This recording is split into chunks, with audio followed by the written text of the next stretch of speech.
Hey, what's up guys? Welcome back to my channel and welcome to part 2 of this video series.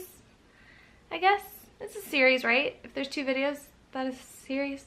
Anyway, if you missed my last video, I will link it for you down below, and that was talking all about my teen pregnancy, finding out I was pregnant, the relationship I was in, everybody's reactions to my pregnancy, and how I felt about my pregnancy. So go ahead and watch that if you haven't already. And this video is part 2, explaining why I sued my OBGYN for my pregnancy. Sounds really crazy, but it's true. I did. I sued my OBGYN. So if you did watch part 1 of this series, then you know that I wasn't knowledgeably having unprotected sex whenever I got pregnant. I was taking the pill and I wasn't taking it properly, so I chose to go to my OB and get my Depo shot. And if you're unfamiliar with what that is, that's basically the birth control shot. It's called the Depo shot.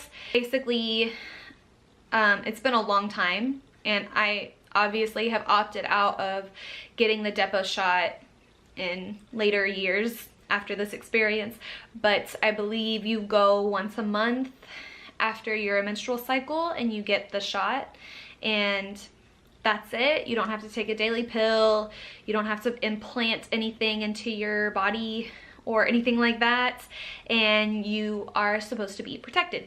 That's what I decided to do for myself. I didn't necessarily want to have any implants in my body, and those things at the time, I don't know how it is nowadays, but at the time those things weren't covered by my insurance, and I did not have access to them through Planned Parenthood. I did try to go through Planned Parenthood and get stuff like that, but it was extremely expensive. It didn't make sense for me to spend money like that, so I decided to go with the shot, and I thought that that would be my best option. So upon arriving to the appointment, where I was kind of trying to talk to my OBGYN about getting the shot, I believe it was my annual checkup.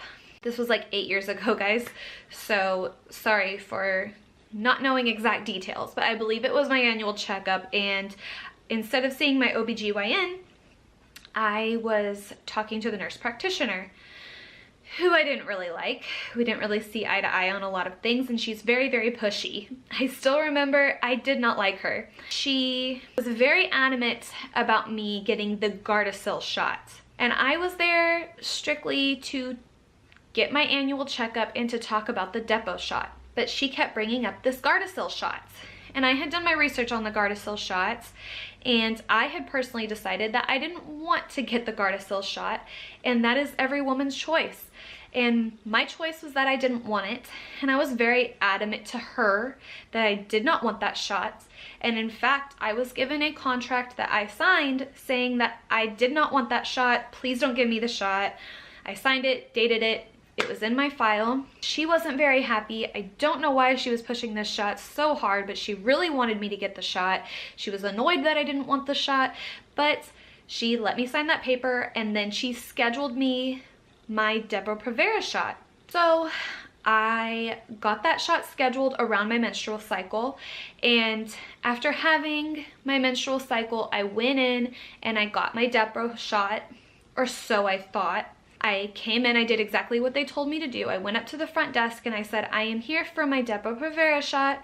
I signed all my paperwork, gave them my insurance information, They called me to the back. They gave me a shot in my arm, and they told me to wait in the waiting room for 10 minutes to make sure I didn't have an adverse reaction, and then I was free to go. So that's what I did. Got my shot, waited 10 minutes, and then I left. I believe I waited a good 2 to 3 weeks before having unprotected sex after my shot, thinking that I was protected. And obviously I was not, because shortly after that I did have a missed period, and then I was having pregnancy symptoms, and lo and behold, a positive pregnancy test. It didn't occur to me after getting the positive test that this was in any way, shape, or form my OB's fault at all. I thought that I was doing something wrong as far as the shot was concerned. I thought, wow, maybe I should not have been having sex just yet. Maybe I'm supposed to get several shots before I start doing that or something. I must have been doing something wrong.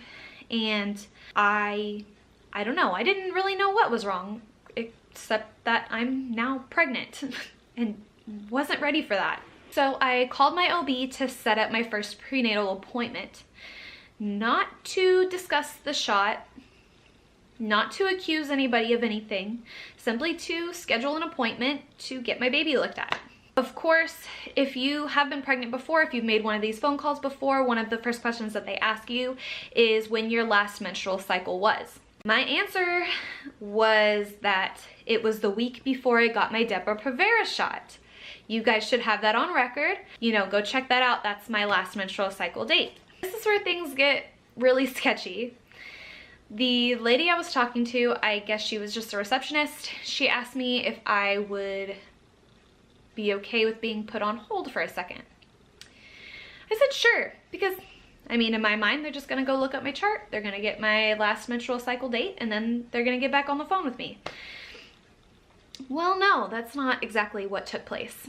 I ended up staying on hold for a good 15 minutes before I decided to hang up and call them back.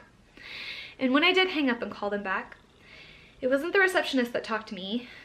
It was the nurse practitioner who talked to me. Apparently, I had not gotten my Depo-Provera shot. They had given me that Gardasil shot that I had clearly stated and signed that I did not want. So nowhere in any of that was I told that I didn't get my Depo-Provera shot and that I had gotten the Gardasil shot until I was already pregnant. Obviously, I was a little bit upset, just a little bit. So I still scheduled my prenatal appointment with my OB, and I still went in to see them. I was very hesitant to use the same OBGYN that had clearly disregarded my wants in this situation. And I didn't necessarily jump to the idea of lawsuit right away, but the more I sat with it and the more I thought about it, this was medical malpractice, and I was entering a stage in my life where I was gonna need the money. I mean, I'm about to raise a child, and I was in no way, shape, or form prepared to raise a child. I worked at a restaurant as the front staff, basically calling out numbers for people to come pick up their food when it was ready and wiping down tables. Like, I was not making enough money to raise a child, and I was still in college, and I was paying for that.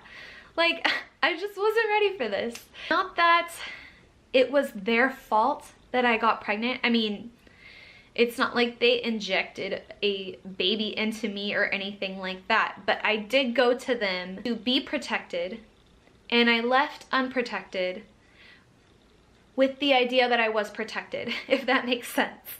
And they gave me a shot that I had clearly stated that I did not want. Ultimately, we scheduled an appointment to sit down with their lawyer, and we discussed the terms of the lawsuit.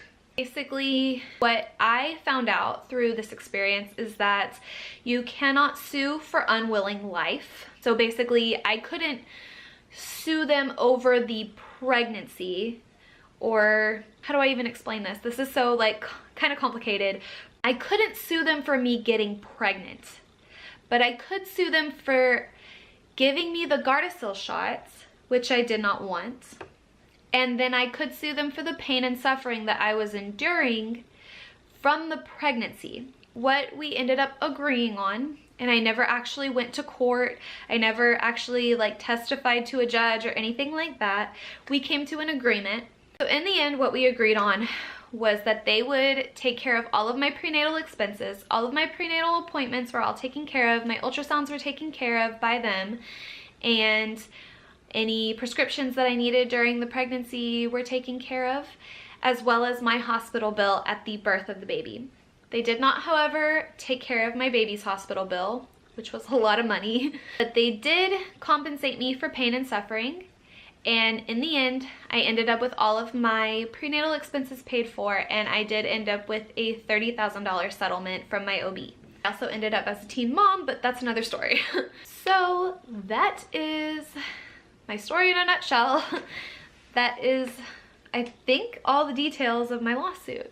I really hope you guys found that interesting and informative, and I hope I explained everything. I hope I didn't leave anything out, but if you guys have any questions, please feel free to ask down below. Leave them in the comment section for me, and I will definitely answer as many as I can. And again, if you aren't already subscribed to my channel, please scroll down and click that subscribe button. I've decided that I'm going to do a lot more videos like this. I'm going to do a lot more of these like storytime videos. I'm going to get a little bit more up close and personal on my life.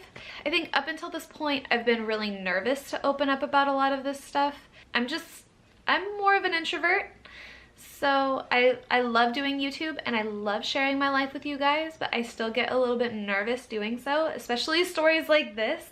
So thanks again for watching. I really hope you guys enjoyed this video. If you did, please give it a big thumbs up, and I will see you all in my next video.